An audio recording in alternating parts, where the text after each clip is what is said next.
Hello everyone, welcome to my YouTube channel Cerebro Nest. आज के इस वीडियो में हम जैनिज्म और बुद्धिज्म के बारे में पढ़ेंगे। ये वीडियो यूपीएससी साथ ही साथ स्टेट पीसीएस के लिए काफ़ी इंपॉर्टेंट रहेगी, क्योंकि ये वीडियो दो पार्ट्स में डिवाइडेड है। पहले हम जैनिज्म और बुद्धिज्म के बेसिक स्ट्रक्चर के बारे में देखेंगे, साथ ही साथ दूसरे ही भाग में हम इनका पर्टिकुलरली झारखंड में क्या इन्फ्लुएंस रहा है इसके बारे में जानेंगे। सो स्टे ट्यून्ड, ये जेपीएससी के लिए काफ़ी ज़्यादा इंपॉर्टेंट साबित होगी। साथ ही साथ अगर आपको ये वीडियो अच्छी लगी तो please do like, share and subscribe to my channel. Hope you will like the video, and if there anything to add on, do let me know in my comment section. I will wait for your feedback. Your feedback are the most valuable for me. So let's start our video today. So beforehand we start, let's see the chronology, or let's show what are the causes of spread or origin of Jainism and Buddhism, two important religious sects. So let's see, around 6th to 5th century BC in mid Gangetic plains कुछ धार्मिक क्रांति हुई थी। इस काल में लगभग 65 से अधिक धार्मिक संप्रदाय या रिलीजियस सेक्ट्स की उत्पत्ति हुई थी, लेकिन इनमें से जैनिज्म और बुद्धिज्म काफ़ी ज़्यादा इम्पोर्टेंट रही और यह काफ़ी ज़्यादा आप कह सकते हैं शक्तिशाली रही। ऐसा क्यों था? क्योंकि ये एक सुधार आंदोलन था, या फिर आप ऐसे कह सकते हैं कि एक रिलीजियस रिफॉर्म मूवमेंट टाइप का था। अगर देखा जाए तो नॉर्थ ईस्टर्न इंडिया में, विशेषकर यूपी और उत्तरी दक्षिण बिहार के क्षेत्रों में पले-बढ़े इन्होंने न केवल धार्मिक विचारधारा को बदला, बल्कि सोशल, इकोनॉमिक, लिंग्विस्टिक, आर्टिस्टिक क्षेत्रों में भी अपनी अमिट छाप छोड़ी थी। Now let's see its causes of origin. What are all the causes of origin? The first cause were the oppressive Varna system, वर्ण व्यवस्था का अत्याचार। As we all know, post-Vedic काल was divided into 4 वर्णास। पोस्ट-वैदिक समाज जो थे वो स्पष्ट रूप से 4 वर्णों पे विभाजित थी। पहला वर्ण था ब्राह्मण, फिर दूसरा था क्षत्रिय, तीसरा था वैश्य और चौथा था शूद्र। ये जो व्यवस्था थी, ये जन्म के आधार पर विशेष अधिकार और दंड निर्धारित करते थे। ब्राह्मण जो थे वो सर्वोच्च स्थान को प्राप्त थे, धार्मिक अनुशासनों पर एक अधिकार रखते थे। वहीं पे क्षत्रिय जो थे वो ब्राह्मणों के आधिपत्य के विरुद्ध थे। जो महावीर और गौतम बुद्ध, जो 2 मेन पर्सनालिटी जिनके बारे में हम आगे जाके डिस्कस करेंगे, वो भी क्षत्रिय क्लैन से ही बिलॉन्ग करते थे। वैश्य जो थे वो व्यापार में लगे थे, परंतु सामाजिक स्थिति कम थी उनकी। शूद्रास, उनका काम था वैदिक अध्ययन जो करते थे या ऊंचे वर्णों का सेवा करना, उन्हीं तक वो सीमित थे। क्या रीज़न रहे हैं इनका इस वक़्त पे एक रेवोल्यूशन लाने का? वो ये था कि वे क्षत्रिय जो थे, क्षत्रियों ने ब्राह्मणों के रिचुअलिस्टिक डोमिनेशन के विरुद्ध एक प्रोटेस्ट मूवमेंट का नेतृत्व किया था। वर्धमान महावीरा, जिन्होंने जैनिज़्म की स्थापना की थी, और गौतम बुद्ध, जिन्होंने बुद्धिज़्म की स्थापना की थी, दोनों ही क्षत्रिय कुल से थे और दोनों ने ब्राह्मणों की सत्ता को चुनौती दे दी थी। अब आते हैं दूसरे कॉज़ पे। दूसरा कॉज़ था new agricultural economy in north east India, and this is a real cause. नए धर्मों के उदय का वास्तविक कारण उत्तरी पूर्व भारत में एक नई कृषि अर्थव्यवस्था का उभरना था।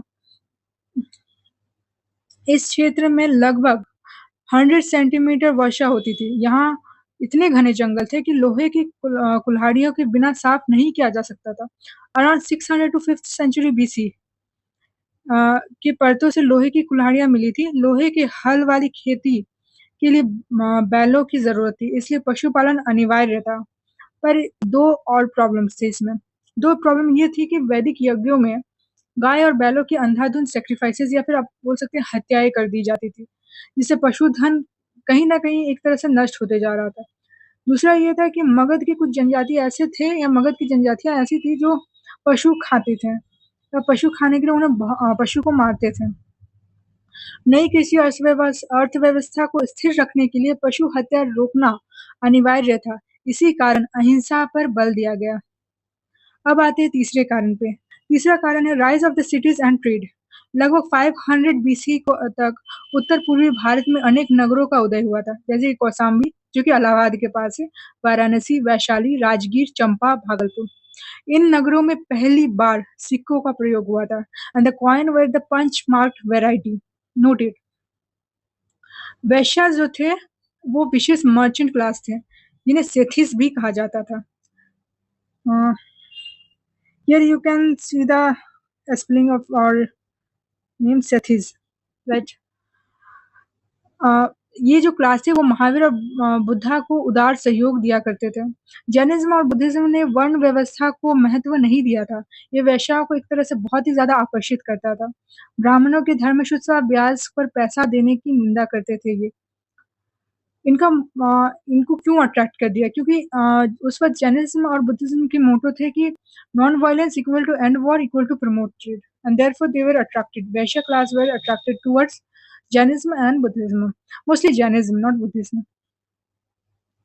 अब देखते हैं साधारण जनता की पीड़ा, जो कि चौथा cause common peoples earning. As we know something good comes with something bad. कुछ अच्छा के साथ-साथ कुछ बुरा भी आता था। तो वैसे ही जब नई संपत्ति के रूपों में सामाजिक असमानताएँ भी बढ़ती गई। जब न्यू प्रॉपर्टीज़ बढ़ी, तो इनइक्वालिटीज़ भी सोशल इनइक्वालिटीज़ भी साथ ही साथ तेज़ी से बढ़ने लग गया। इसके कारण जो साधारण लोग थे उसमें उनमें दुःख, दर्द और पीड़ा भोगने लगे वो। अब लोग चाहते थे कि वो सरल तपस्वी जीवन शैली की ओर लौट जाएँ, जिसमें जैनिज़्म और बुद्धिज़्म उन्हें ये मार्ग या ये रास्ता प्रदान कर रहा था। जैनिज़्म और बुद्धिज़्म ने यही सरल, पवित्र, तपस्वी जीवन का प्रस्ताव किया था। बुद्धिस्ट और जैन मॉन्क्स को सोना-चांदी छूने की अनुमति नहीं थी। वे केवल उतना ही स्वीकार कर सकते थे, जितना जीवन जीने के लिए आवश्यक हो। ये एक प्रकार का आप कह सकते हैं इंडस्ट्रियल रेवोल्यूशन टाइप का था। अब आते हैं हमारे फर्स्ट पर्सनैलिटी के ऊपर, वो थे वर्धमान महावीर या वर्धमान महावीरा जिनको इंग्लिश में हम कहते हैं, राइट? ये जैनिज़्म के फाउंडर हैं और let's get into his life and legacy. Jain मान्यताओं के अनुसार महावीर के 23 प्रवर्तक शिक्षक थे। It is 23 predecessors were there. इन्हें तीर्थंकरास या तीर्थंकर कहा जाता था। महावीर वहीं पे 24 या 24वाँ तीर्थंकर या फिर अंतिम तीर्थंकर माना गया है। यदि महावीर को अंतिम तीर्थंकर माना जाए तो जैनिज़्म की उत्पत्ति 9वीं शताब्दी ईसा पूर्व तक जाती है। पहला तीर्थंकर ऋषभदेव थे। अयोध्या से संबंधित थे और ये अराउंड 500 बीसी तक बसाया गया था। 23वें थे तीर्थंकर पार्श्वनाथ या परसवानाथ, जो कि बनारस से थे, जिन्होंने राजसी जीवन त्याग कर तपस्या की थी। जैनिज़्म के सबसे प्रारंभिक महत्वपूर्ण उपदेश पार्श्वनाथ से ही जुड़े थे। वे महावीर के आध्यात्मिक उत्तराधिकारी थे। महावीर ही जैनिज़्म का वास्तविक संस्थापक रियल फाउंडर थे। और एक इंटरेस्टिंग चीज़ थी कि पार्श्वनाथ जो कि 23 तीर्थंकर थे, उन्होंने अपनी एनलाइटमेंट पारसनाथ हिल में प्राप्त की थी, जो कि झारखंड के गिरिडीह जिले में स्थित है। वहाँ पे लगभग 20 मोर tirthankaras have taken there enlightenment. अब आते हैं महावीर के जीवन के ऊपर। वर्धमान महावीर का जन्म लगभग 540 बीसी में वैशाली के पास एक गाँव में हुआ था, जो आज के बिहार के वैशाली जिले में है। बसारा के साथ सहस्रमांकित है। उनके पिता सिद्धार्थ एक प्रसिद्ध क्षत्रिय कुल के प्रमुख थे और उनकी माता त्रिशाला लिच्छावी प्रमुख चेतका की बहन थी, जिनकी बेटी का विवाह बिंबिसारा से हुआ था। इस प्रकार महावीर का परिवार मगध के राजघराने से जुड़ा था। इनकी जन्म अराउंड 550 सेंचुरी बीसी में हुई थी, जो हम पहले देख चुके हैं।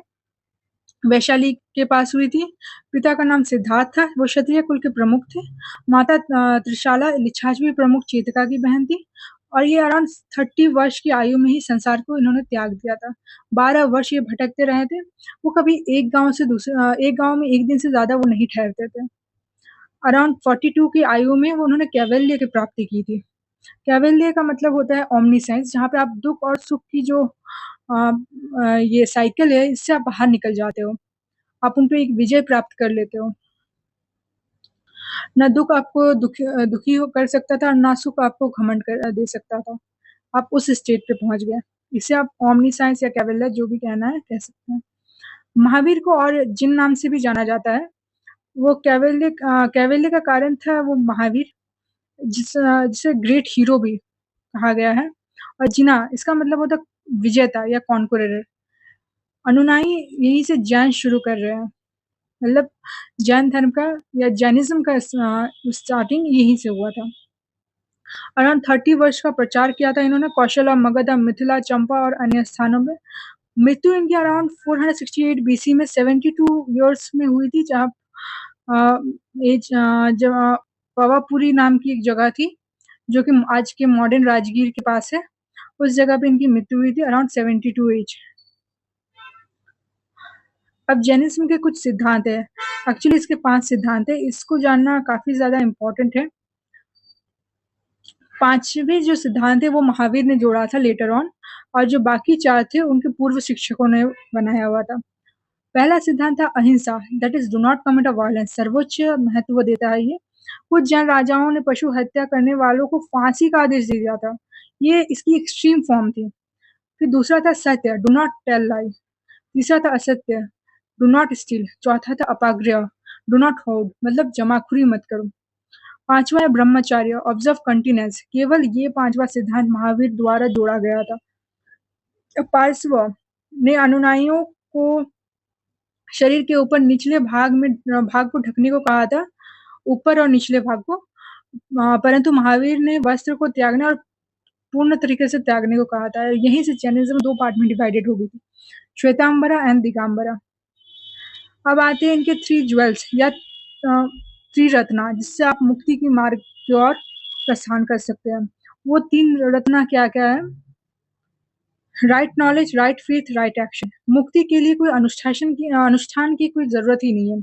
There is no need of any ritual for salvation. All you need is a Triratna, that is 3 jewels. और जैनिज्म जो है वो प्रमोट करता है सांसारिक बंधनों से मुक्त होना और मोक्ष की प्राप्ति करना।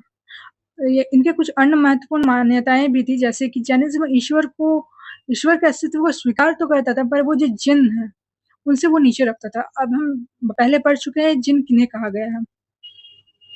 वर्ण व्यवस्था की ये निंदा किए थे, और ये व्यक्ति के पुनर्जन्म के पापों और पुण्यों के आधार पर उच्च निम्न वर्ण में जन्म लेता है, इन्होंने ये कहा था।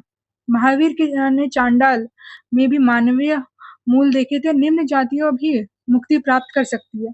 जैनिज्म ने युद्ध और कृषि दोनों को प्रतिबंध लगाया, इसलिए जैन मुख्यत व्यापार, वाणिज्य, ट्रेड और मर्चेंटाइल एक्टिविटीज में लगे थे। जैनिज्म का प्रचार कैसे हुआ? How it spread? What are their contributions? Let's go into it.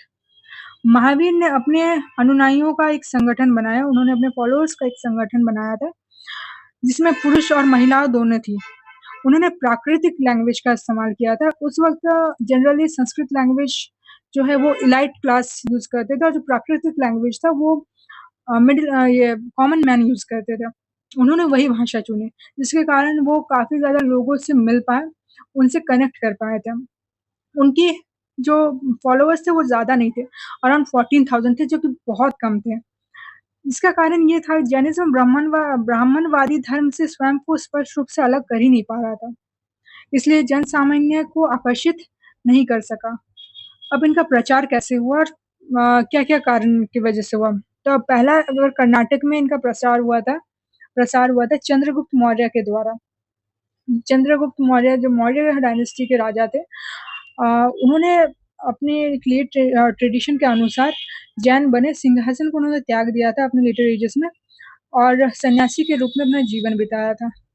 Mahakal और दिगंबरा श्वेतांबरा विभाजन, मगध में बड़े अकाल के बाद महावीर की मृत्यु के अराउंड 200 साल बाद भद्राबाहु, जो कि दक्षिण पलायन के नेतृत्व कर रहे थे, जो कि दिगंबरा थे, एकदम दिगंबरा मतलब जो वस्त्र नहीं पहनते थे, और वहीं पे सथालाबाहु के साथ जो रहे थे वो थे श्वेतांबरा, जो कि सफेद वस्त्र पहनते थे। अब इसके पीछे एक छोटी सी कहानी है, let me tell you that.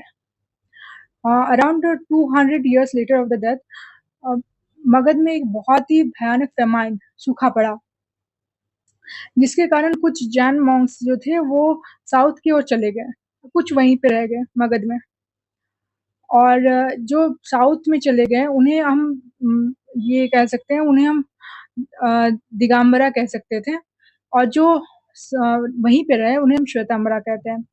श्वेतांबरा actually सफेद वस्त्र पहनते हैं और दिगंबरा नग्न रहते थे। अब ये इनमें से थोड़ा-सा एक तरीके से एक स्लाइट डिफरेंस दिखने लग गया था उनके लोकल, जो दक्षिण की ओर प्रस्थान किए, जो साउथ की ओर प्रस्थान किए, उनमें एक लोकल जो वहाँ की चाल ढाल थी उसमें एक फ्लरिश करने लगे वो। जब वो वापस लौटे तो एक क्लियर डिफरेंस देखने को मिला था और यहीं से एक डिवीजन भी शुरू हो गया था। पाटलिपुत्र जो कि आज के मॉडर्न पटना है। पाटलिपुत्र में एक परिषद बुलाई गई थी सॉरी। दक्षिण में से लौटने वालों ने इसका बहिष्कार किया था। Kalinga that is 4th century BC Kharavela का संरक्षण 1st century BC Malwa Gujarat Rajasthan में प्रसार हुआ था।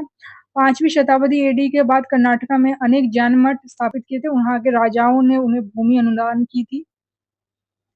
आज अगर आप जैनिज्म को देखा जाए तो जैनिज्म मोस्टली साउथ और वेस्ट में दिखाई देगी आपको। वेस्ट में पर्टिकुलरली अगर आप जाएं तो गुजरात, राजस्थान के कुछ इलाकों में आपको दिखाई देगी। जैनिज्म का योगदान क्या-क्या रहा है? What was the contribution of Jainism? If I will ask to you, अपने शब्दों में बताएं। तो पहला कंट्रीब्यूशन तो बहुत ही क्लियरली था, पहले ही हम पढ़े थे। ये पहले थे जिन्होंने वर्ण व्यवस्था का एक तरह से बहिष्कार किया था या उनकी बुराई की थी। कंप्लीट बहिष्कार मैं नहीं बोलूंगी, ये था भी नहीं, पर एक सीरियस अटेम्प्ट उन्होंने लिया था जिसमें उन्होंने वर्ण व्यवस्था की बुराई की थी कि और बहुत ही गंभीर प्रयास किया था इन्होंने, पहला प्रयास।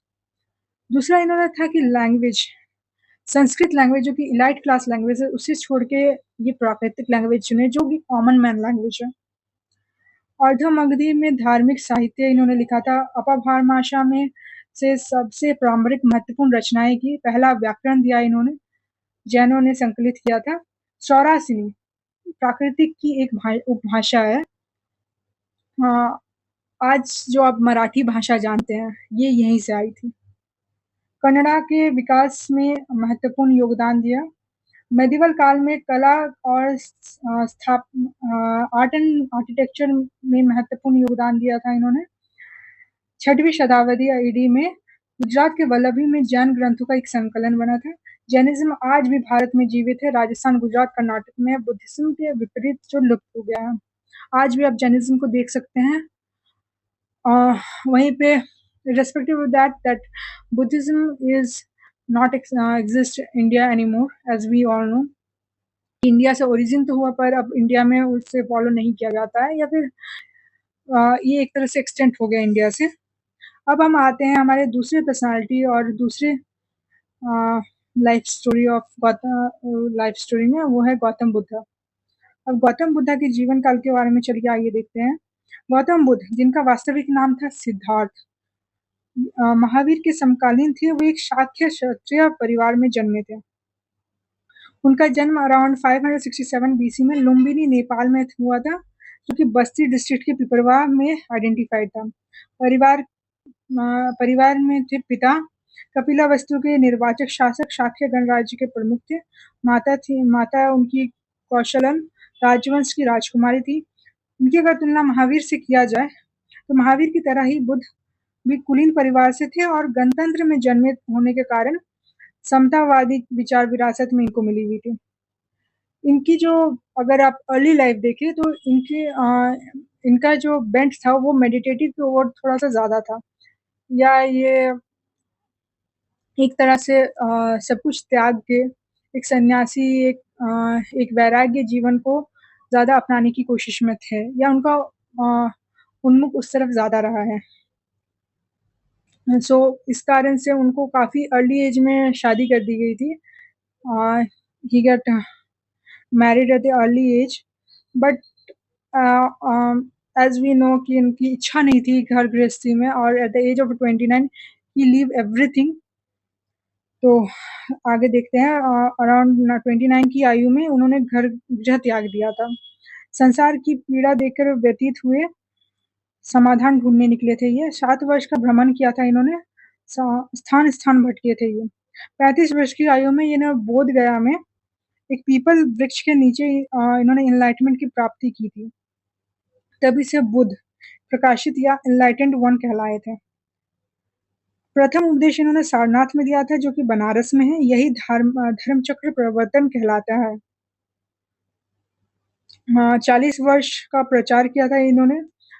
इनकी फिजिक इतनी ज़्यादा स्ट्रांग थी, आई मीन इनका जो बॉडी था या जो आप कह सकते हैं कि बहुत ही ज़्यादा शक्तिशाली व्यक्तित्व ये थे, कि ये 20 से 30 किलोमीटर प्रतिदिन चल लेते थे। ये केवल वर्षा ऋतु में ही आराम करते थे और ब्राह्मणों के वाद-विवाद में पराजित करते थे किया था इन्होंने। इनकी मृत्यु जो है वो है अराउंड 487 बीसी में, अराउंड 80 वर्ष की आयु में इन्होंने देह त्याग दिया था। अब अगर स्टूडेंट्स आगे देखें तो एक बहुत ही अच्छी बात या फिर जो एक मोरल हम लोग को मिल सकती है यहाँ से, वो ये था कि जब ये अपने काम की ओर आगे बढ़े, जब इन्होंने निर्वाणा वगैरह की प्राप्ति करने के लिए आगे बढ़े, जब इन्हें संसार की जो प्रॉब्लम्स है वो सॉल्व करने के लिए आगे बढ़े, तब इनका इनका वो जो समय था वो आसान नहीं था। उस टाइम पे उन्हें काफ़ी ज़्यादा अब्यूज़ किया गया था, काफ़ी ज़्यादा स्लैंडर्स बोले गए थे, क्योंकि ये एक रेवोल्यूशन लाने की कोशिश में थे। इसलिए ये एक बहुत ही अच्छी बात बोले थे कि if you will give me a present and I will not take it, the present will be remain with you. उसी प्रकार अगर कोई आपको अब्यूज़ कर रहा है और आप उसकी अब्यूसिव वर्ड्स नहीं ले रहे हो, तो वो अब्यूसिव वर्ड वो उस इंसान के पास ही रहेगा और आपके पास नहीं पहुँचेगा। तो by this way he gets into this end इसी कारण मैं कहना चाहती हूँ कि इसी कारण शायद वो गौतम बुद्ध कहलाए, क्योंकि बहुत डिफ़िकल्ट होता है चीज़ों को इग्नोर करना, पर उन्होंने इग्नोर किया, इस तरह की सिचुएशंस को इग्नोर किया और आगे बढ़ते गए और आगे बढ़ के इन्होंने निर्वाणा की प्राप्ति की। तो अब आगे आते हैं, अब कुछ फिलॉसफिकल नोट्स देखते हैं, ठीक है? Buddhism does not oh no, no, no, just don't come into physical yeah, philosophical notes. We are yet not completed. Okay, इतिहास ये बुद्ध को 6वीं शताब्दी बीसी में अस्तित्व आर्कोलॉजिकल एविडेंस के द्वारा समर्थित नहीं है। वे जिन शहरों में गए, कौशाम्बी, श्रावस्ती, वाराणसी, वैशाली, राजगृह, ये 5वीं शताब्दी बीसी तक शहरी रूप नहीं ले पाए थे। अब आते हैं हम बुद्ध के सिद्धांतों के ऊपर, वो है core philosophy of the Buddhism. What were the core philosophy of Buddhism? Buddha एक प्रैक्टिकल रिफॉर्मर थे। उन्होंने आत्मा या ब्रह्मा के बारे में बात करके अपना समय नहीं व्यर्थ किया था। उन्हें ये निरर्थक लगता था। वो इस विवाद में कभी पड़ते ही नहीं थे। वो थे कि वो संसारिक जो एक्चुअल समस्या है, जो प्रैक्टिकल है, उनके बारे में वो बात करें, उनका समाधान निकालें। संसार दुखों से भरा है और लोग इच्छाओं के कारण दुख भोगते हैं। यदि इच्छाओं का विजय प्राप्त हो जाए, तो निर्वाणा प्राप्त होता है, अतः जन्म मृत्यु के चक्र से मुक्ति होती है। निर्वाणा का अर्थ होता है जो साइकिल ऑफ डेथ, फिर आप बॉर्न होते हो, फिर आप बड़े होते हो and then you get to after all death and then वो जो साइकिल एक साथ चलती रहती है, इससे जब आप मुक्त हो जाते हो ना, तब आप निर्वाणा प्राप्त करते हो। तो इसके लिए इन्होंने 8 मार्ग दिए थे, जो कि अष्टांगिका मार्ग भी कहा जाता है या नॉवल एटफोल्ड पाथ कहा जाता है। बुद्ध के मानव दुख के निवारण के लिए एक अष्टांगिका मार्ग की सिफारिश की, ये उन्हें एक 3rd सेंचुरी बीसी में के पार्ट में एट्रीब्यूटेड किया गया था। पहला था राइट ऑब्जर्वेशन, दूसरा था राइट डिटर्मिनेशन, तीसरा था राइट स्पीच, चौथा था राइट एक्शन, पांचवा था right livelihood, fifth are right effort and right awareness. Here you can see in the screen. Let's recall it with me.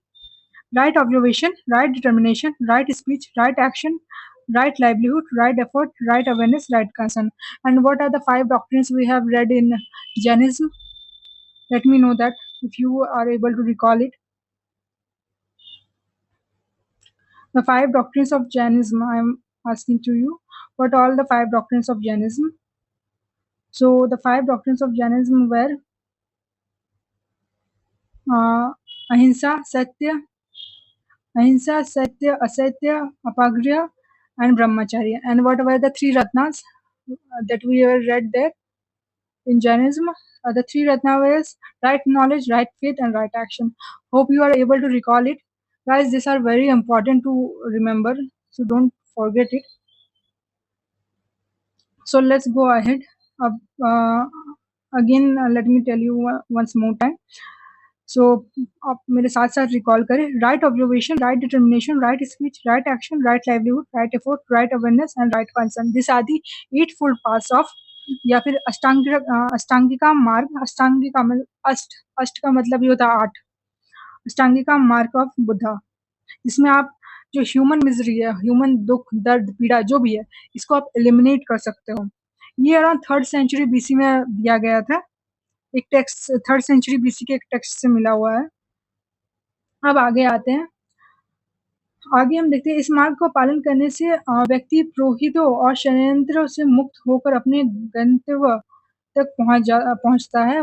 Buddha ने मध्यम मार्ग सिखाया है, अत्यधिक विलास और अत्यधिक तपस्या दोनों से बचो। Here Gautam Buddha give the middle path या मध्यम मार्ग। व्हाट वाज द मध्यम मार्ग? Don't do excess to anything. अगर आप एक्सेस किसी भी चीज में अगर आप एक्सेस ज्यादा है, जैसे अगर आप एक्सेस तपस्या कर रहे हैं या एक्सेस विलास कर रहे हैं, तो दोनों ही चीज आपके लग्जरी और ऑस्टेरिटी दोनों ही चीज आपको निर्वाणा प्राप्त करने पे या आपकी जीवन सरल बनाने में मदद नहीं करेगी। आपको एक मध्यम मार्ग जिसमें आप दोनों को बैलेंस करके चलो, ये इंपॉर्टेंट है जानना। अब आते हैं इनके 5 प्रमुख सिद्धांतों के ऊपर। 5 principal tenets. What were that? Do not commit violence, do not covet property of others, do not use intoxicants, do not tell a lie, do not indulge in any sexual misconduct or adultery. These were the common to the social conduct ordained by virtually all religions. These are the 5 important principles, tenets. What were that? हिंसा मत करो, दूसरों की संपत्ति का लालच मत करो, लाइक यू सी हियर। नशीली वस्तुओं का सेवन मत करो, झूठ मत बोलो, व्यभिचार मत करो। अब इनके भी कुछ त्रिरत्न है, 3 रत्न है। वो क्या क्या है? बुद्ध, धर्म और संघ। What way that? महान प्रकाशित शिक्षक। बुद्ध का यहाँ पे मतलब होता है महान प्रकाशित शिक्षक। धम्मा का मतलब होता है बुद्ध की शिक्षाएं, और संघ से यहाँ पे आशय है भिक्षुओं का समुदाय। संघ में प्रवेश के समय भिक्षु को ब्रह्मचर्य, गरीबी और श्रद्धा का व्रत लेना पड़ता था। संघ के द्वार सभी के लिए खुले थे, जाति, धर्म, लिंग की परवाह किए बिना। हालांकि दास, सैनिक और देनदार प्रवेश नहीं कर सकता था, यानी कास्ट, या sorry, who are the exceptions here? Except slaves, soldiers and debtors can't get into it. What are the key philosophy? Yeah, here you can see key philosophical stand. Buddhism does not recognize the existence of God and soul. Buddhism भगवान या आत्मा पे विश्वास नहीं रखता था या उन पे क्लेम नहीं करता था। A kind of revolution in Indian religion. As early Buddhism avoided philosophical division, it appealed to common people, especially lower orders, attacking the Varna system. In comparison with Brahmanism, Buddhism was liberal and democratic. Buddhism जो थे वो एक philosophical like आत्मा, परमात्मा, ये सब discussion के और ना बढ़ के एक प्रैक्टिकल नॉलेज, जैसे कि हम आगे देख चुके हैं, एक प्रैक्टिकल नॉलेज, एक प्रैक्टिकल समस्याओं का समाधान के लिए ज़्यादा उन्होंने जोर दिया था, जो कि बहुत ही ज़्यादा लिबरल थी और डेमोक्रेटिक थी कंपेयर टू ब्राह्मणिज्म। अब हम आगे आते हैं और इनके कुछ फीचर्स के बारे में देखते हैं और causes of spread. What were the causes? Buddhism का प्रसार कैसे हुआ था? जाति विरोधी क्रांति, संघ में सभी का बिना जाति भेद का स्वीकार किया, महिलाओं और शूद्रों को भी प्रवेश किया। ब्राह्मणिज्म के तुलना में ये बहुत ही ज्यादा लिबरल रहे और डेमोक्रेटिक रहे। इन्होंने पाली भाषा का उपयोग किया। What is the Pali language? How it come to existence? Do you know what is the Pali language? So Pali comes from the प्राकृतिक लैंग्वेज, बट ये एक बोल सकते हैं ये एक हाइब्रिड टाइप ऑफ लैंग्वेज है। 500 बीसी में पाली एक प्राकृतिक का ही रूप रहा है, जो कि आम लोगों में बुद्धिस्ट सिद्धांतों में फैला है। गैर वैदिक क्षेत्र, मगधा के लोग ऑर्थोडॉक्स ब्राह्मणों द्वारा नीचा देखे जाते थे। मगधा पवित्र आर्यवर्त के बाहर था। राजाओं का समर्थन, मगधा, कौशल, कौशाम्बी के राजतंत्रों के गणराज्यों ने बुद्धिज्म अपनाया था। बुद्ध का व्यक्तित्व, बुराई से लड़ो, अच्छाई से नहीं, नफरत से लड़ो, प्यार से। fight by the goodness, hatred by love. Fight evil by goodness and hatred by love. प्रसिद्ध उदाहरण, यदि कोई मेरी निंदा करे और मैं उसका स्वीकार ना करूं, as I told you earlier, तो वो निंदा किसी के पास नहीं रहेगी। जब आप ये प्रिपरेशन कर रहे हो तो लेट मी टेल यू कि ऐसी बहुत सी ऐसी सिचुएशन आएगी जहाँ पे आपको लोग बहुत कुछ बोल के जाएंगे या बहुत चीज़ें आपको टोंट मारेंगे, आप पे शक करेंगे एवरीथिंग एवरी टाइम, बट उस वक्त आपको बहुत शांत रहना है। Right now you have to live like a Buddha, understand? That is what it's saying, Buddha की तरह जियो। Because in this age of student we had to be very much meditative. हमें अपने ऊपर फोकस करना, हम अपने आप को बेहतर कैसे बनाए, हम अपने स्किल्स को कैसे इन्हेंस करें, हमारा फोकस सिर्फ इसमें रहना चाहिए। इसमें अशोक का जो है योगदान वो बहुत ही बड़ा रहा है, इपोक कह सकते हैं। बुद्ध की मृत्यु के 200 वर्ष बाद मौर्य के जो राजा थे अशोक, बुद्धिज्म अपनाए अपने दूतों के माध्यम से central Asia, west Asia, Sri Lanka तक बुद्धिज्म फैला। ये एक वर्ल्ड रिलीजन बन गया। बुद्धिज्म आज अगर वर्ल्ड रिलीजन जाना जाता है, या खासकर साउथ ईस्ट एशिया में ये जो प्रसार हुआ, ये एशिया में इसका प्रसार हुआ, इसका सबसे बड़ा कारण या सबसे प्रमुख कारण मौर्य किंग अशोक थे। हम सब जानते हैं कि कलिंगा वॉर के बाद उन्होंने जो वायलेंस किया या जो वायलेंस देखा और जो लोगों की पीड़ा, दुख, दर्द, मिजरी को देखा, उसके बाद उन्होंने बुद्धिज्म अपनाने का फैसला लिया था। अपने तलवारों को छोड़ के उन्होंने अपने जो राजपाट है वो सब छोड़ के उन्होंने एक सादा सरल जीवन जीने का तय किया था, और लोगों को जितनी दुख, दर्द और पीड़ा थी उनका निर्वाचन करने, उनका निर्वाणा तक पहुंचाने का उन्होंने प्रसार शुरू किया था। इसके कारण उनके जो दूत थे, जो मिशनरीज थे, उनके माध्यम से उन्होंने central Asia, west Asia, Sri Lanka में बुद्धिज्म को फैलाया था। बुद्धिज्म का पतन कैसे हुआ? How it causes to decline to the Buddhism. 12वीं शताब्दी एडी तक बुद्धिज्म भारत में लगभग विलुप्त ही हो गया था। बंगाल और बिहार में यह 11वीं शताब्दी तक प्रवर्तित रूप में जीवित रहा। इसके पतन का प्रमुख कारण निम्नलिखित थे। What were the reasons? First, आंतरिक पतन, internal degenerations. Here you can see. Buddhist भिक्षु जनसाधारण के जीवन से कटे गए, पाली छोड़कर संस्कृत अपना ली, जो बुद्ध के मूल संदेश के विपरीत था। फर्स्ट सेंचुरी एडी में मूर्ति पूजा करना शुरू कर दिए थे। 7वीं शताब्दी तक मठ सुख भोगियों से भरे हो गए। वे उन्हीं भ्रष्ट प्रथाओं के केंद्र बन गए जिनका बुद्ध विरोध क्या करते थे या निषेध करते थे उन्हें। एक नया रूप वज्रायना उभरा। नालंदा जैसे मठों ने 200 गांवों से राजस्व एकत्रित किया, धन की अधिकता या यौन गतिविधियों के आगे पतन किया। बुद्ध ने अपने प्रिय शिष्य आनंद से कहा था कि यदि महिलाओं को मठों में प्रवेश ना मिलता तो बुद्धिज्म 1000 वर्ष चलता, परंतु प्रवेश मिलने के केवल 500 वर्ष तक ही ये चल पाएगा। दूसरा था ब्राह्मणवादी का प्रतिक्रिया, ब्राह्मणिकल काउंटर रिफॉर्म। ब्राह्मणों ने बुद्धिस्ट चुनौती से निपटने के लिए अपना धर्म थोड़ा सा और सुधार लिया था। उन्होंने पशुधन संरक्षण पर बल दिया था और महिलाओं शूद्रों को स्वर्ग का आश्वासन दिया था। पाश्चामित्र शुंगा ने बौद्ध पर अत्याचार किया था। हूणा राजा मिहिर का शैवा जो शैवाइट थे या शिव के जो भक्त थे, उन्होंने सैकड़ों बुद्ध की हत्या कर दी थी। जो बुद्धिज्म के मॉन्क थे उन्होंने हत्या की थी। शैवाइट शशांक जो कि गौड़ा के राजा थे, उन्होंने बोध गया में जो बोधि वृक्ष थे उनको काट दिया था। हुआनशांग के अनुसार जो 1600 स्तूपा और मोनेस्ट्री नष्ट किए गए थे उस वक्त, हजारों की हत्या हुई थी। साउथ इंडिया में शैवाइट और वैष्णवाइट्स ने जैन और बुद्धिस्ट का कड़ा विरोध किया था। तीसरा था तर्किश आक्रमण या तर्किश इन्वेजन जिसको आप कह सकते हैं। जब तुर्क भारत आए थे, आक्रमण किए थे, उन्होंने तो मठ की संपत्ति लूटने के लिए उन्होंने निशाना बनाया था पहला। तुर्क ने बिहार में बड़ी संख्या में बुद्धिस्ट भिक्षुओं की हत्या कर दी। वो भिक्षु बचे वे नेपाल और तिब्बत भाग गए थे।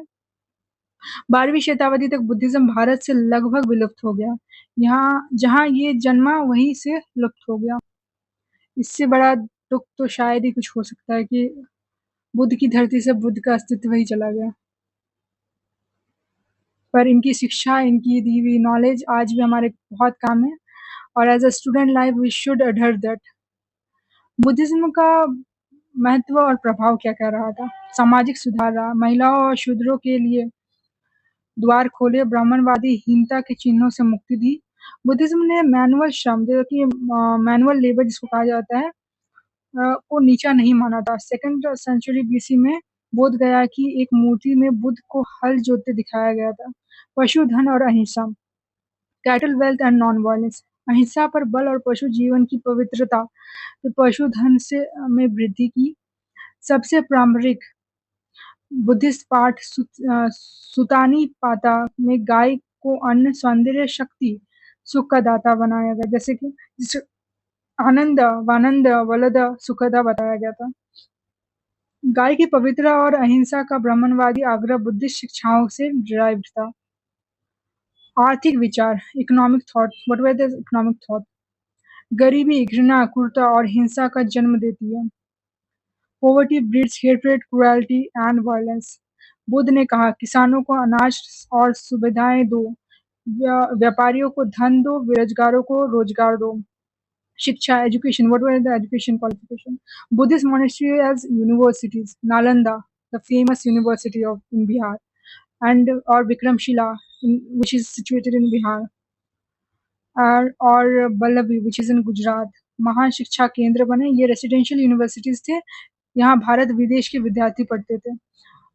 भाषा और साहित्य, पाली साहित्य 3 श्रेणियों में थी: बुद्ध के उपदेश, संघ नियम, धम्मा का दार्शनिक विवेचन। पहले 3 शताब्दियों में पाली प्लस संस्कृत का मिश्रण था, जो कि एक हाइब्रिड संस्कृत लैंग्वेज था। पूर्वी भारत में अपभ्रंश रचनाएं हुई थी। कला और कला और स्थापत्य, it is called as art and architecture. Bharat में पहली बार पूजित मानव मूर्तियां संभवतः बुद्ध की थी, जो कि बोध गया में और बरहुत जो कि एमपी में सिचुएटेड है, की पैनल्स में कलात्मक गतिविधियों के उत्कृष्ट उदाहरण है। ग्रीक और इंडियन स्कल्पचर्स ने मिलकर नॉर्थ वेस्ट फ्रंटियर पर गंधरा आर्ट बनाया हुआ था। बराबर हिल्स जो कि गया में है और वेस्टर्न इंडिया जो कि नासिक में है, ये गुफाओं में केव आर्किटेक्चर की शुरुआत हुई थी। बुद्धिस्ट आर्ट दक्षिण में कृष्णा डेल्टा से और उत्तर में मथुरा में फूला फला था। दोनों धर्म एक ही काल में, अब जैनिज्म और बुद्धिज्म की अगर तुलना की जाए तो दोनों धर्म एक ही काल में एक ही क्षेत्र में जन्मे थे। दोनों के संस्थापक क्षत्रिय थे और दोनों ने ब्राह्मणों की सत्ता को चुनौती दी थी, फिर भी उनमें महत्वपूर्ण अंतर था। Let's see what were their differences. So if you can see in the screen, the founder of Jainism is Vardhaman Mahavira, the 24th Tirthankaras, who is the real founder, and the founder of Buddhism was Gautam Buddha, born in 567 BC in Lumbini, Nepal. दोनों ही क्षत्रिय clan को belong करते थे। जो Jainism, जो वर्धमान महावीरा के पिता थे, वो सिद्धार्थ थे, जो कि क्लैन हेड थे, और माता का नाम इनका त्रिशाला था। वहीं पे बुद्धिज्म जो कि गौतम बुद्ध थे, उनके पिता जो थे वो शाक्य क्षत्रिय फैमिली से बिलोंग करते थे और वो रूलर थे कपिलावस्तु के। गॉड और सोल में इनकी क्या राय थी, ये देखते हैं। जैनिज्म में recognise existence of God, but वो क्या कहते थे, वो लोअर देन जीना में रखे थे। Person born in Varna due to the previous birth and sins of virtue। वहीं पे बुद्धिज्म कहते हैं ईश्वर और आत्मा दोनों को नकारते हैं और भारतीय धर्म में क्रांति की बात करते हैं। भाषा की बात करें तो जैनिज्म प्राकृतिक अर्धमगधी में साहित्य वल्लभी में 6th सेंचुरी एडी में कंपाइल किया गया। वहीं पे बुद्धिज्म पाली, बाद में हाइब्रिड संस्कृत और 3 श्रेणियों का पाली साहित्य में ये किया गया। अहिंसा की बात करें तो एक्सट्रीम लेवल पे युद्ध और कृषि दोनों को वर्जित किया गया है। जैन मेनली व्यापार में है। और वहीं पे बुद्धिज्म की बात करें तो स्ट्रॉन्ग बट प्रैग्मेटिक अप्रोच रखते हैं वो, अहिंसा के प्रति पशुधन को बढ़ाया गया, गाय की पवित्रता यहीं से शुरू हुई थी। वर्ण व्यवस्था की बात करें तो ये वर्ण व्यवस्था की निंदा नहीं करते जैनिज्म, बट पूर्ण जन्म कर्म से ही वर्ण मिलता है, इनका ये बिलीफ था। वहीं पे बुद्धिज्म कठोर विरोध करते थे। They strongly against of the varna system and they said that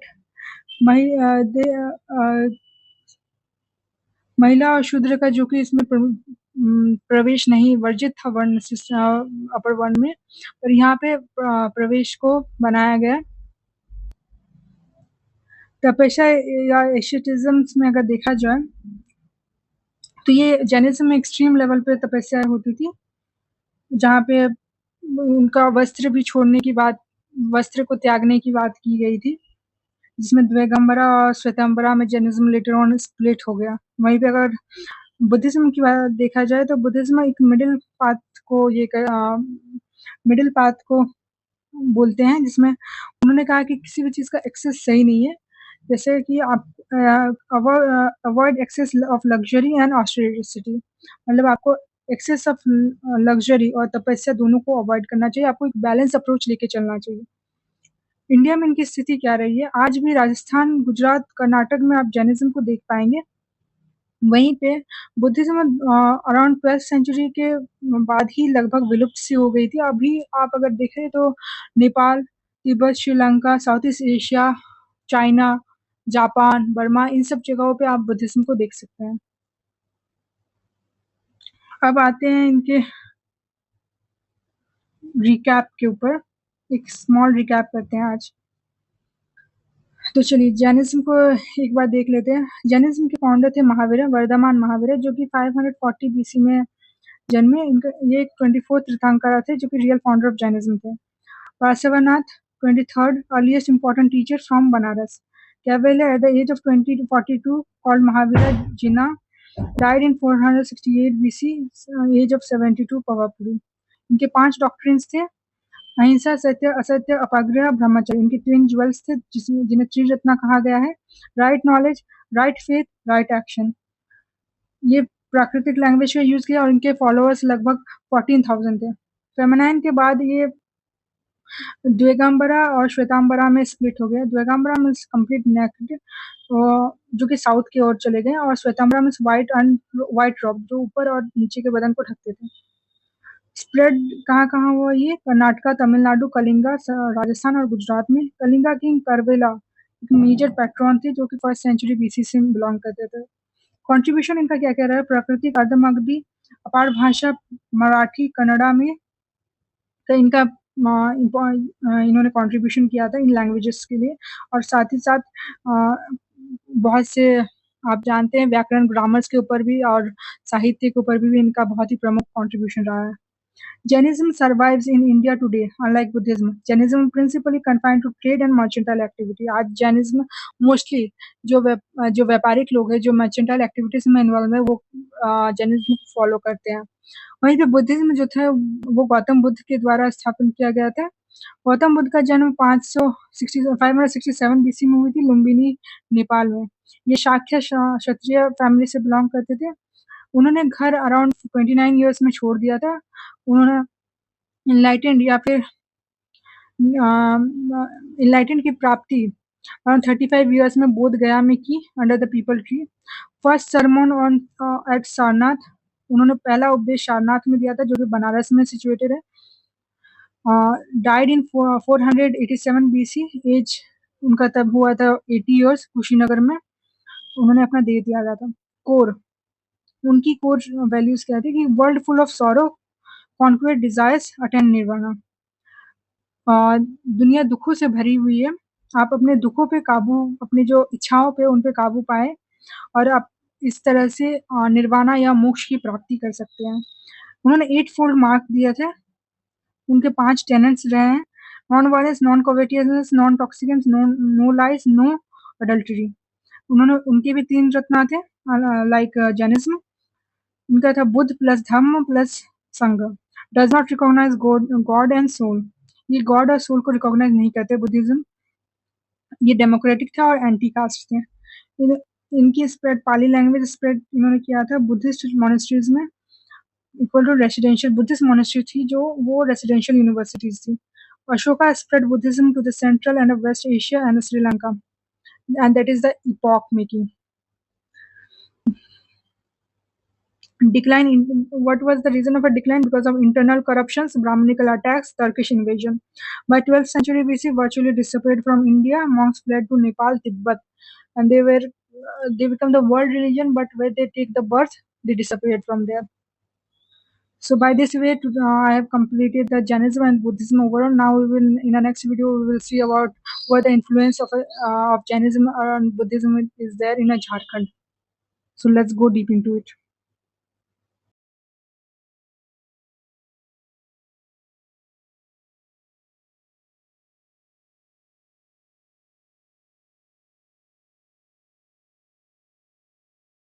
Let's comes to the next part of the video, that is the Jainism and Buddhism in Jharkhand.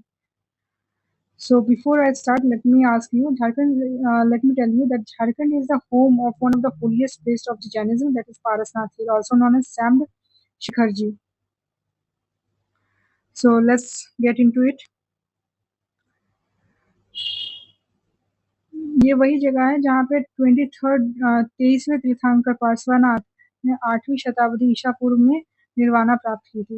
And not just that, out of the 24 Tirthankaras, 20 entered Nirvana here, and that is a mind-blowing number, right? इसलिए पार्सनाथ हिल को मक्का of Jainism भी कहा जाता है. झारखंड का Manbhum reason, जो आज का धनबाद एरिया है, एंशियंट जैन सिविलाइजेशन का सेंटर माना जाता है. Literary sources like Acharanga Sutra confirm that Lord Mahavira also visited this. What were the literary sources? The literary sources were Acharanga Sutra that confirm that Lord Mahavira visited this region. Key sites क्या हो? Kansai and Damodar river valleys, Pakbira, Jain idols were found there. Venusagar 7th century idol, Kalwa Mountains 9th Tirthankaras. हालांकि Jainism का influence strong था, लेकिन इसका विस्तार limited ही रहा झारखंड में. तब आते हैं हम, ये स्क्रीन पे आप देख सकते हैं 20 तीर्थंकरास के नाम दिए गए हैं. यदि आप याद करना चाहते हैं तो जरूर याद कीजिए. Like let me tell you. First में अजित नाथ, सेकंड में संभवनाथ, थर्ड में अभिनंदन नाथ, फोर्थ में सुमति नाथ, फिफ्थ में पद्मा प्रभु, सिक्स्थ में सुप्रभाषनाथ, सेवेंथ में चंद्र प्रभु, एट में सुविधिनाथ, नाइन्थ में शीतलांथनाथ, 10th में श्रेयांशनाथ, 8th में विमलनाथ, 12th में अनंतनाथ, 13th में धर्मनाथ, 14th में शांतिनाथ, 15th में कुंथुनाथ, 16th में अहरनाथ, 17th में मलिनाथ, 18th में सुवरनाथ, 19th में नेमिनाथ एंड 20 में परसवनाथ, जो कि 23rd तीर्थंकर थे. और जो पारसनाथ हिल, जिनका जो गिरिडीह में स्थित है, वो हिल का नाम भी परसवनाथ के ऊपर ही पड़ा था, पारसनाथ. शीतलांत जो 10th तीर्थंकर थे, उन्होंने attend enlightenment on Kalwa mountains, जो कि चतरा डिस्ट्रिक्ट में स्थित है. कलवा माउंटेन में 10th तीर्थंकर शीतलांथनाथ ने एनलाइटमेंट अटेंड की थी. आप नीचे देख सकते हैं यहाँ पे. Now what were the spread of Jainism and how it is spreaded. Ancient Manbhum में, as we get to know that ancient Manbhum में ये spread हुई थी.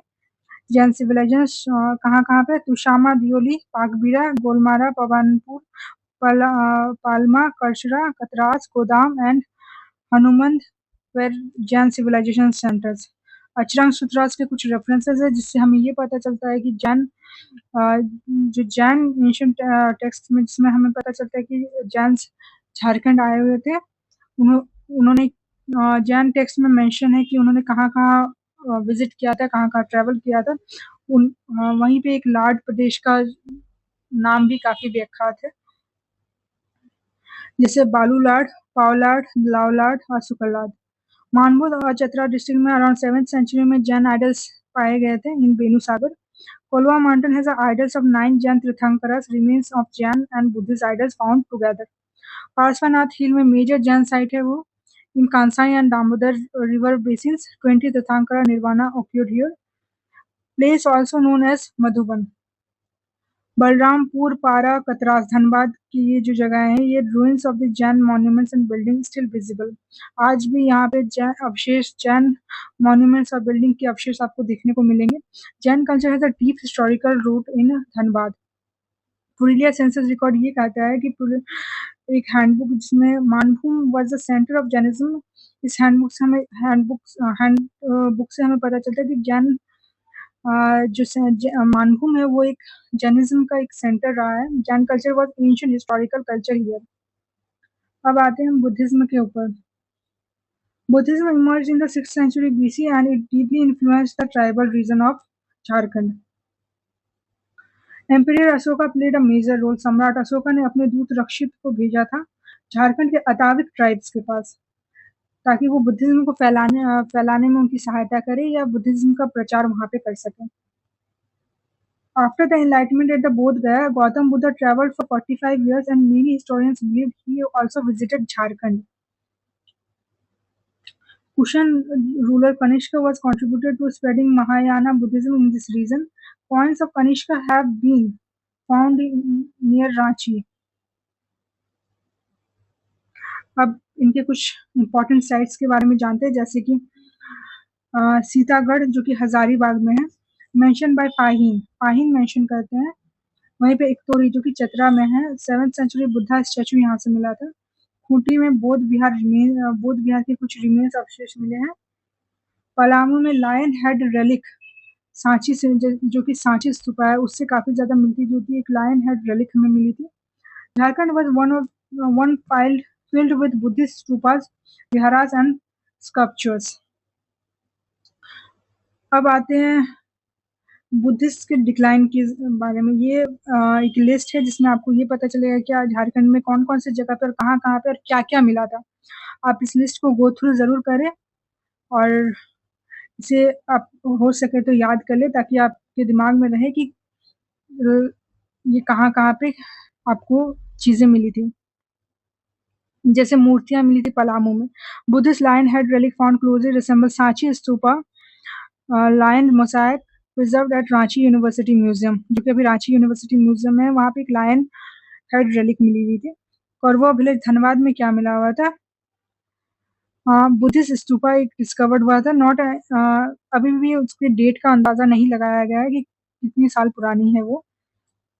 Important Buddhist monuments were found in Dhanbad district as we have discussed it earlier. डालमी जो कि सुवर्णरेखा के पास है और बुद्धपुर केसाई रिवर के पास है. मेनी बुद्धिस्ट रेलिक्स, बहुत से बुद्धिस्ट रेलिक्स वहां पे भी मिले थे जो कि 10th century को बिलोंग करते थे. सूर्यकुंड जो कि हजारीबाग में, वहां पे कुछ पत्थरों की स्टैचूज मिली हुई थी जो बुद्धा की थी. Also 12-year-old statue of Lord Buddha receives from the Bharanpur. Sitagarh mountain Hazaribagh में चाइनीज ट्रैवलर फाहिन मेंशन करते हैं कि बुद्धिस्ट विहार था यहाँ पे. Stupa with 4 figure of the lord Buddha was found there. Belwadag village Khunti में कुछ बौद्ध विहार बुद्धिस्ट टीला के रिमेन्स हमें मिले हैं.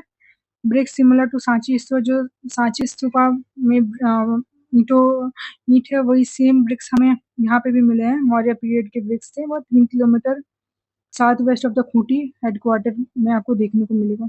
खाटूंगा विलेज गुमला में statue of the Buddha found 5 kilometre from the Bano railway station. अब बानो रेलवे स्टेशन के 5 किलोमीटर दूर में, 5 किलोमीटर की डिस्टेंस में आप स्टैचू ऑफ बुद्धा को देख सकते हैं. मिला था वहां पे. Registered by archaeological department but lying neglected in open sky. Ichagarh eastern Singhbhum में beautiful statue of Mahashri Tara. 1 lion 2 arms dharma chakra posture was embedded in the school wall brought to Ranchi Museum in 1984. एक बहुत ही खूबसूरत सा स्टैचू मिला था महाश्री तारा का, जो कि एक स्कूल वॉल में था, जो कि अब रांची यूनिवर्सिटी में है, म्यूजियम में है. इन 1984 रांची म्यूजियम में लाया गया था वो. इकतोरी चतरा डिस्ट्रिक्ट में 4 बुद्धा स्टैचूज मिले थे जो कि 7th century sandstone various posture में ये स्टैचूज है. Found at the Bhadrakali temple, Bhadrakali temple के पास। ये हर्षवर्धन के समय का माना जा रहा है या माना जाता है। राजमहल एरिया जो कि कंकाजौल में है, उस जगह पे statues of Buddha were discovered by Cunningham ने कुछ बुद्धा के मूर्तियों को डिस्कवर्ड किया था। ऑल्सो एक स्टोन टावर भी उनको मिला हुआ था, जो कि Ganga on the northern Bihar of Kankajol के पास है। Many Buddhist sculptures seen here. Bhula near Patamda, Jamshedpur. Many idols found, at least 2 or definitely of Buddha. बहुत सारे आइडल फाउंड किए गए थे, जिसमें से 2 तो डेफिनेटली बुद्धास के हैं, बट नॉट येट पेंटेड। वो पेंट नहीं किया गया था अभी तक और registered by the archaeological department. Bhadrakali temple Ithkori, sorry, all the time I'm saying Ithkori. 4 Buddha statues found 7th century sandstone idols in the various postures appear to be from Harshvardhana period. यहाँ पे भी 4 Buddha statues मिले थे जो 7th century sandstones के idol थे, जो ऐसे अपीयर होता है कि हर्षवर्धन के टाइम पे ये बनाया गया था। अब timeline rise and fall of Buddhism देखते हैं। So as we know, this Buddhism and Jainism emerges in North India. Jharkhand tribes are influenced by Buddhism, spread alongside Jainism. Ashoka sent missions. Ashoka ने अपने राजदूतों को भेजा था, अपने लोगों को भेजा था, जिसमें रक्षित एक थे, जो कि जिनसे उन्होंने बुद्धिज्म की स्प्रेड झारखंड में करवाई थी।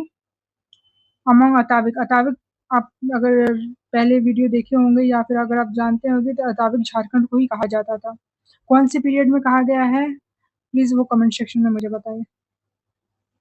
कनिष्क फ्लरिश पीरियड कब हुआ था? Kanishka established the rule over the Bihar Jharkhand. Mahayana Buddhism flourish, local Pulindas converted to Buddhism.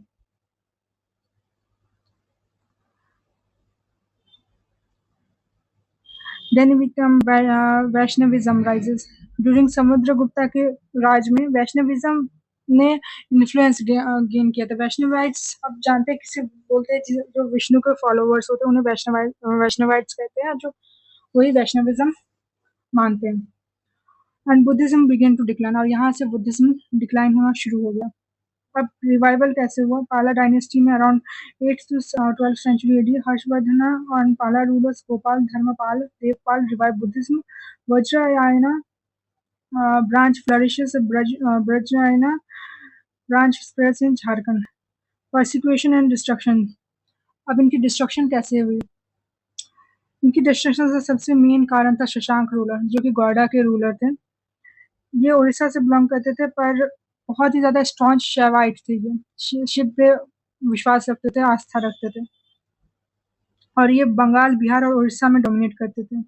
इन्होंने जब ये झारखंड जब आए तो बुद्धिस्ट या बुद्धिज्म वहाँ पे जो भी फ्लरिश थी उन्होंने प्रोसिक्यूट कर दिया, उन्हें भगा दिया वहाँ से। Destroy almost all Buddhist centres, उन्होंने इतनी तोड़फोड़ मचाई कि ऑलमोस्ट सारे बुद्धिस्ट सेंटर्स को डिस्ट्रॉय कर दिया वहाँ पे, और हिंदुज्म को वहाँ पे स्टैब्लिश कर दिया, जिसके कारण हिंदुज्म वहाँ की एक प्रमुख रिलीजन बन गई थी। फिर 10th सेंचुरी के आसपास हिंदू डोमिनेशन आ गया, हिंदू प्रमुखता या प्रभुता आ गई, और छिन्नमस्तिका टेम्पल शक्तिपीठ स्टैब्लिश था Rajrappa, Hindu from the form of Buddhist Brajyogini. जो छिन्नमस्तिका टेम्पल है, जो कि शक्तिपीठ है, जो कि राजरप्पा में स्थित है, वो एक Hindu form of Buddhist Vajrayogini भी कहा जाता है। Finally all we know Muslim invasion हुआ, और उसके बाद बुद्धिज्म डिस्ट्रॉय होना शुरू हो गया। फिर धीरे धीरे वो डिसअपियर हो गया। फिर वो झारखंड के बॉर्डर से भी धीरे धीरे गायब होना शुरू हो गया। ये थी how it come to the emergence to how to get to the disappearance. So if you will go through the slides, you will get to know what all the causes of emergence, then flourishing, then disappearance. Now we will come to Vajrayana branch or Chinnamastika temple of Rajarappa. What is here? During the Pala rulers of Bengal, the Vajrayana branch of Buddhism continued to flourish in Jharkhand. जब पाला rulers थे तब Vajrayana branch के जो Buddhism थे वो continue flourish कर रहे थे झारखंड में. The Chhinnamastika temple Shakti Peeth was establish in Rajrappa during this period. इसी पीरियड में छिन्नमस्तिका टेम्पल ने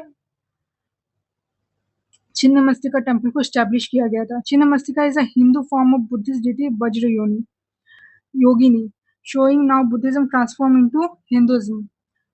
छिन्नमस्तिका एक Hindu form of Buddhist deity थी जो ब्रज योगिनी थी, showing now Buddhism transformed into Hinduism. Now, if I will ask you a question, let me answer. Give me answer in your comment section that which rulers are there when the Brajyan branch of Buddhism were continued to flourish, and which temple has been established at this period, or which form of the deities were established, and what it's how it's formed. Answer me. Now, Brajyayan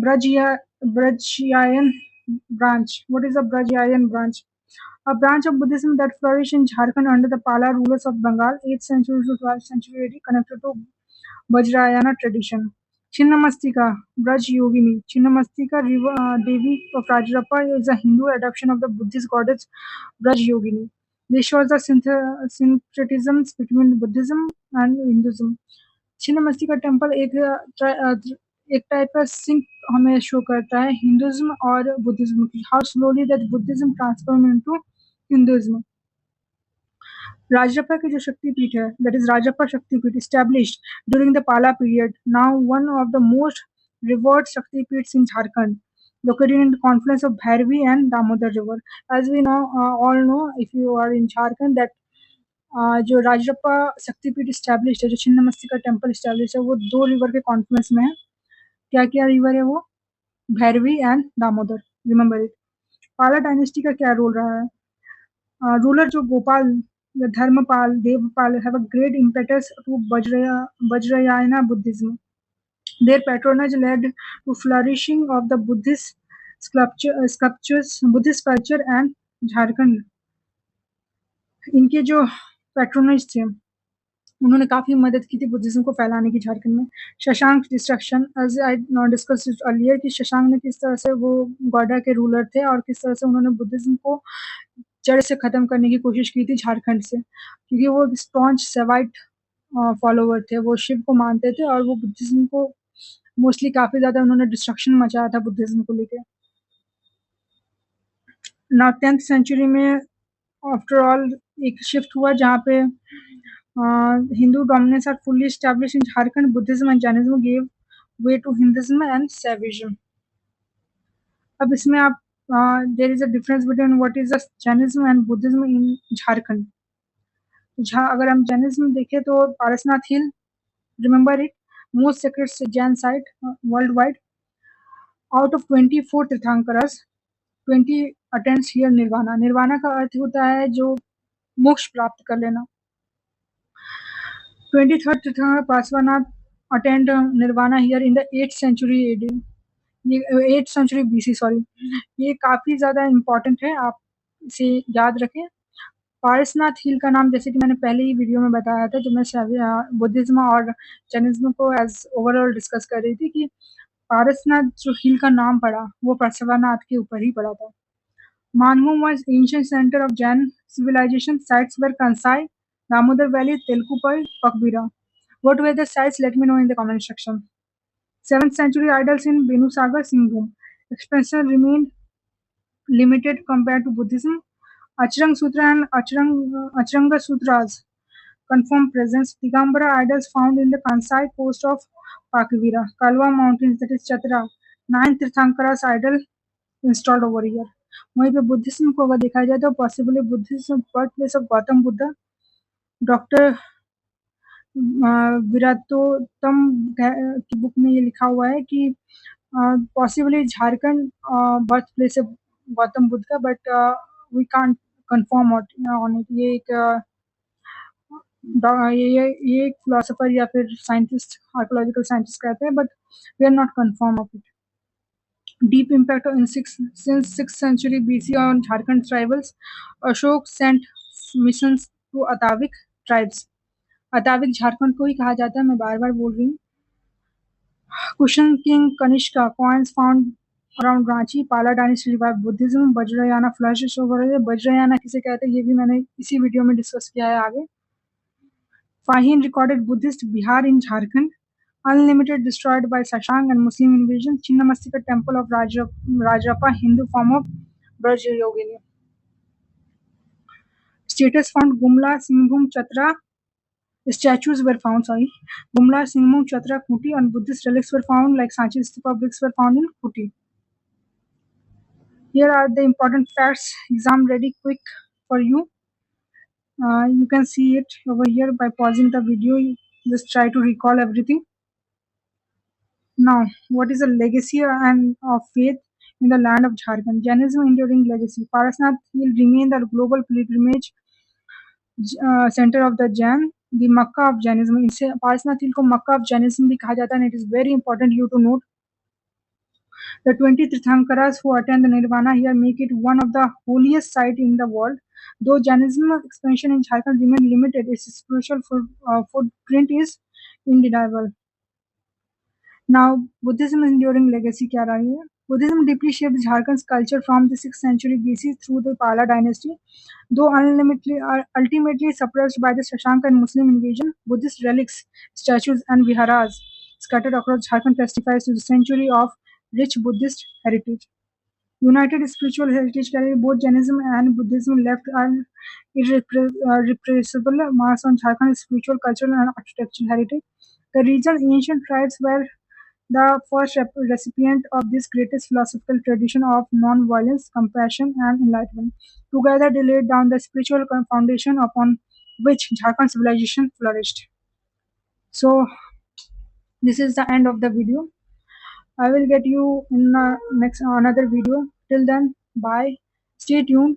If you found this video helpful in any way, do like, share, and subscribe to my channel. Till then, bye bye.